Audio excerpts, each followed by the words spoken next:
முருகனுக்கு இன்னொரு பெயர் இருக்கு, என்ன தெரியுங்களா?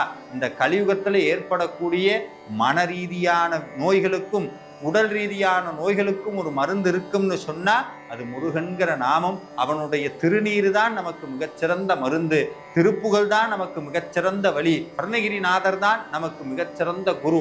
இதை மூணையும் பிடிச்சிட்டா என்ன சார் ஆகும்? திருப்புகழையும் அருணகிரிநாதரையும் முருகனையும் பிடிச்சிட்டா என்ன ஆகும் அப்படின்னா, ஒரு உதாரணத்துக்கு சொல்றேன். நம்ம இது நாள் வரைக்கும் வண்டியே ஓட்டல, காரே ஓட்ட தெரியாது. கார் நீங்கள் ஏதோ ஒரு இடத்துக்கு போயிட்டு இருக்கீங்க, திடீர்னு டிரைவர் என்ன பண்ணிட்டாரு, ஓட்ட முடியாதுன்னு ஏதோ விட்டுட்டாரு. நீங்கள் தான் வண்டியை ஓட்டணும், முன்ன பின்ன ஓட்டுனதே கிடையாது. ஓட்டினா என்ன ஆகும்? நேராக அங்கே போய் இடிப்போம். அதே மாதிரி தான் நம்ம வாழ்க்கையும். நம்மளுக்கு வாழ தெரியலை, வாழ்க்கையை பற்றி புரியலை, ஏதோ சொல்கிறாங்க, என்னென்னமோ பண்ணுறாங்க.